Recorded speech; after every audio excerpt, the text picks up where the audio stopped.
ദൈവത്തിൻ്റെ അതിപരിശുദ്ധ നാമം ഇന്ന് പകൽ വാഴ്ത്തപ്പെടുമാറാകട്ടെ. വേഗം വരുന്നവനായ യേശു ക്രിസ്തുവിൻ്റെ ധന്യ തിരുനാമത്തിൽ ഏവർക്കും എൻ്റെ സ്നേഹവന്ദനത്തെ പ്രാരംഭമായി അറിയിക്കുന്നു. ദൈവവചനവും ദൈവത്തിൻ്റെ സാക്ഷിയുമായി ദൈവസന്നിധിയിൽ നിങ്ങളുടെ മുമ്പാകെ ആയിരിക്കാൻ ദൈവമായ കർത്താവ് ഒരുക്കുന്ന സാവകാശത്തിനായി സ്തോത്രം ചെയ്യുന്നു, സ്തുതിക്കുന്നു. അല്പനേരത്തെ വേദവചന വിചിന്തനത്തിന് ആധാരമായി ഒരു വേദഭാഗം വായിക്കുവാൻ താല്പര്യപ്പെടുന്നു. യോഹന്നാൻ്റെ സുവിശേഷം 3-ാം അധ്യായം അതിൻ്റെ 16-ാമത്തെ വാക്യം. തൻ്റെ ഏകജാതനായ പുത്രനിൽ വിശ്വസിക്കുന്ന ഏവനും നശിച്ചു പോകാതെ നിത്യജീവൻ പ്രാപിക്കേണ്ടതിന് ദൈവം അവനെ നൽകുവാൻ തക്കവണ്ണം ലോകത്തെ സ്നേഹിച്ചു.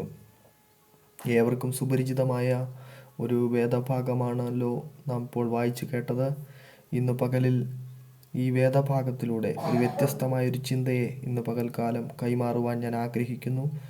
വായിച്ച വാക്യം, തൻ്റെ ഏകജാതനായ പുത്രനിൽ വിശ്വസിക്കുന്ന ഏവനും നശിച്ചു പോകാതെ നിത്യജീവൻ പ്രാപിക്കേണ്ടതിന് ദൈവം അവനെ നൽകുവാൻ തക്കവണ്ണം ലോകത്തെ സ്നേഹിച്ചു.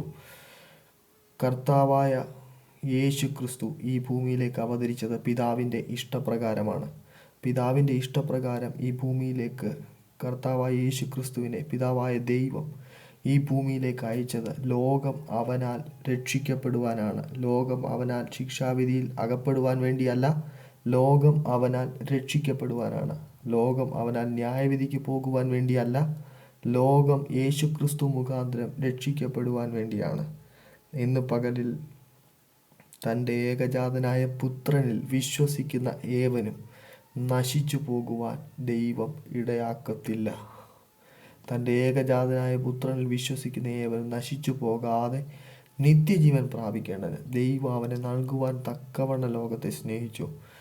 ദൈവം തൻ്റെ പുത്രനെ നൽകുവാൻ തക്കവണ്ണം എന്തു ഗുണമാണ് നമ്മിലുണ്ടായിരുന്നത്? സ്വർഗത്തിൻ്റെ മണിമകുടമായിരുന്ന സർവശക്തനായ ദൈവത്തെ, ആമേൻ സ്തോത്രം, ദൈവപുത്രനെ, ആമേൻ സ്തോത്രം, ഈ ഭൂമിയിലേക്ക് നൽകുവാൻ തക്കവണ്ണം അതിനും മാത്രം എന്തു നന്മയാണ് നമ്മളിലുണ്ടായിരുന്നത്. എന്നെ കേൾക്കുന്ന മാന്യ സഹോദരങ്ങളെ, ഇന്ന് പകലിൽ ഈ വചന സന്ദേശം കേൾക്കുന്ന ഏവരോടും ദൈവത്തിൻ്റെ പരിശുദ്ധാത്മാവ് ചോദിക്കുകയാണ്, അതിന് തക്കതായി എന്തു ഗുണമാണ് നമ്മിലുണ്ടായിരുന്നത്? പ്രിയപ്പെട്ടവരെ, ലോകത്തെ അത്രമാത്രം ദൈവം സ്നേഹിച്ചു. ദൈവസ്നേഹത്തിന് ആധാരമായ ഒരു വാക്യമാണല്ലോ നാം വായിച്ചു കേട്ടത്. അത്രമാത്രം ദൈവം ലോകത്തെ സ്നേഹിച്ചു. തൻ്റെ പുത്രനെ നൽകുവാൻ തക്കവണ്ണം ലോകത്തെ സ്നേഹിച്ചു. ഈ ലോകത്തിൽ ജീവിക്കുന്ന മാനവരാശിക്ക് വേണ്ടി, മനുഷ്യകുലത്തിനു വേണ്ടി ദൈവം തൻ്റെ പുത്രനെ തന്നു. ഇന്ന് പകലിൽ എൻ്റെ സന്ദേശം കേൾക്കുന്നവർ യേശു ക്രിസ്തുവിനെ ദൈവപുത്രനായിട്ട് വിശ്വസിക്കണം. യേശു ദൈവത്തിൻ്റെ പുത്രനാണ്. ആ ദൈവപുത്രൻ നമുക്ക് വേണ്ടി ഈ ഭൂമിയിൽ അവതരിച്ചത് നമ്മുടെ രക്ഷയ്ക്കായിട്ടാണ്. താൻ ക്രൂശിൽ യാഗമായി തീർന്നത്. ക്രൂശിൽ നാം മരിക്കേണ്ട സ്ഥാനത്ത് യേശു നമുക്ക് വേണ്ടി മരിച്ചു. യേശു നമുക്ക് വേണ്ടി അടക്കപ്പെട്ടു. യേശു നമുക്ക് വേണ്ടി ഉയർത്തെഴുന്നേറ്റു. ആ കർത്താവ് നമ്മെ ചേർക്കുവാൻ വീണ്ടും വരും.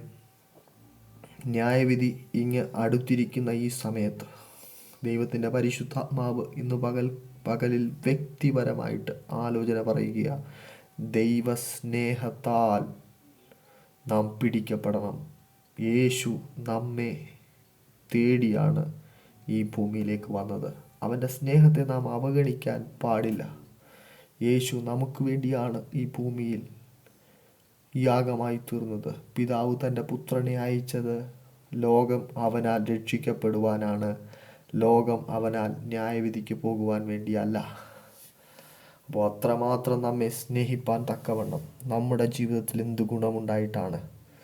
ഇന്ന് പകലിൽ ഈ വചന സന്ദേശം നിമിത്തം ദൈവം നിങ്ങളെ ഏവരെയും സമൃദ്ധിയായിട്ട് അനുഗ്രഹിക്കുമാറാകട്ടെ.